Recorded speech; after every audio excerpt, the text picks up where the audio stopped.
Welcome back to Teach English Now. In the last video, we discussed 3 more of Robert Gagne's events of instruction, this time discussing events that might be more clearly aligned to the instructional portion of lesson planning. They were presenting the content, providing learner guidance, and eliciting performance. With these 3 events in mind, let's turn now to 3 teachers and see how they might instruct during a lesson. This time, these 3 instructors will be teaching at the high beginning or low intermediate level, and they will be teaching a grammatical lesson on the future tense to junior high age learners. Once again, we'll have Jack and Jill give us some immediate feedback. Let's begin with Teacher 1. So, let's talk about the future tense. Remember, this horizontal line shows time, and this vertical line means right now. When we talk about the future, it means sometime in the future. I will draw an X to represent sometime in the future. Remember, we could be talking about tonight, tomorrow, next week, or next year. Any other words? Yes, there are many words that help us know we are talking about the future. And there are 2 ways to express the future: be going to and will. Look at our examples. A, I'm going to leave at 9 tomorrow morning. And B, I will leave at 9 tomorrow morning. These sentences, A and B, have the same meaning, but sometimes be going to and will express different meanings. We will learn the differences a little bit later. How is this different from the past or the present tense? Let's look. If we have the sentence, see, Sam is in his office, what tense is that? Present. Good.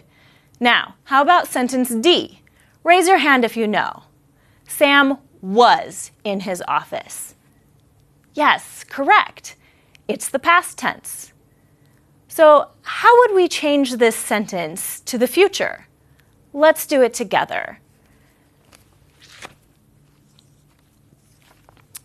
Sam is going to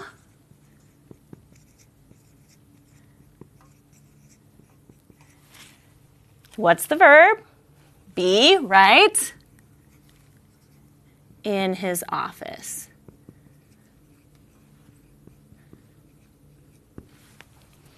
Okay, now let's do one more. Let's use will this time. Sam will be in his office.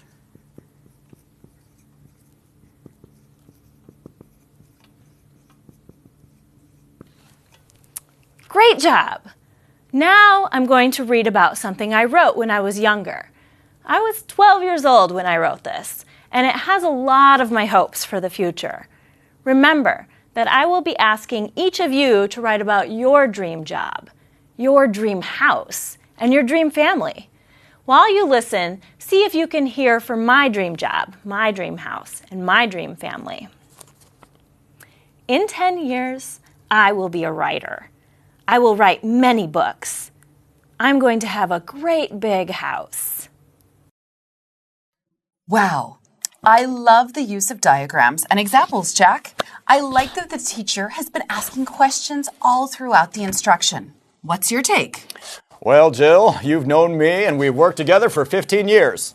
So I think you'd agree that I'm not very good at subtle touches. But there were some nice subtle touches here. The teacher gave instruction, then modeled the instruction with something she wrote when she was younger. Excellently done. And even more impressive, the teacher mentioned the objectives again to help them realize that what she was modeling is something they will be required to do later. Pretty nice work. I'll say. And speaking of subtle touches, the teacher also stimulated recall of prior learning by mentioning the present and past tenses they have worked on in previous lessons. This teacher is a star. Let's look at teacher 2. Okay, everyone, let's turn in your books to page 55. Who can tell me what the 2 kinds of future are? Anyone? Okay, yes, there is going to and will. Now, I'll read you 5 sentences, and I want you to tell me after each sentence if it is future tense or not. If it is future tense, it has going to or will. Now, raise your hands if you think the sentence is future, okay? Let's start with sentence 1. We will go to the movies tonight. Number 2, we are going to see an action film. Number 3, we love movies at night. Number 4, we are paying for the tickets online. Number 5, we will buy popcorn and soda. I really appreciated the activity. It seems like a good way to help students look for the future tense and practicing their listening skills. True, Jack, but if you'll go back to the tape, you'll see a glaring problem. No diagram, no examples. It seemed like this teacher moved too quickly from presenting content to providing guided practice. Let's keep watching.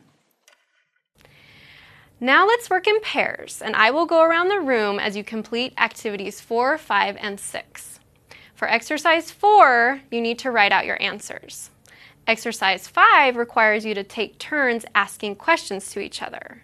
And exercise 6 is an interview. Okay, go ahead and get in your pairs. One thing you're probably surprised that I noticed is that the activities here aren't all the same. There is a written, listening, and speaking activity. Great variety. That's true, but did you notice that the teacher didn't really model any of the exercises? Nope. It might be a bit more difficult for students to do any of these activities without a bit more direction. I did not notice, Jill. In fact, I didn't notice that I put on my pants backwards this morning. But really, I wonder what the final performance might be. Is it the interview? If so, I would have loved to have had a model of what a good interview might look like.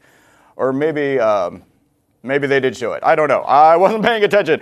All right, for the sake of time, let's go ahead and move to Teacher 3. Okay, class, today's lesson is on the future tense. You need to complete exercises 1, 2, 4, 5, 7, 8, and 9, and 11 by the end of the class. And if you have any questions, raise your hand. We're going to be checking the answers at the very end of class.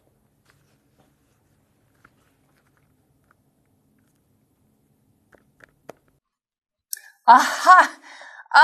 A classic example of a teach from the book teacher. This teacher believes that the book is in charge of the instruction rather than the teacher. And that's probably bad, right, Jill? There is no instruction, no modeling of the content, and no real group or pair work, so... Well, I guess it reminds me of the good old days spent with my economics teacher, soccer coach. Sitting at a desk, getting paid. He was living the good life, I tell ya. There you have it, 3 teachers giving a lesson. While you didn't see these 3 teachers present their full lessons, we hope this gives you a taste of some of the different ways teachers interpret these 3 events and how lesson planning often goes within a classroom. In the next video, we are going to review Gagne's theory so far in preparation for a final quiz. By the way, have you noticed in our video the use of any of the 6 events we have been discussing?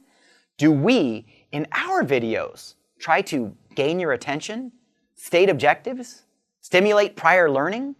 Do we attempt to present content clearly, provide you guidance, and lead you to perform the material we have taught you? I sure hope so. Whether online or in person, these learning events can give your class structure and substance and help learners to engage with the material you are presenting. See you next time.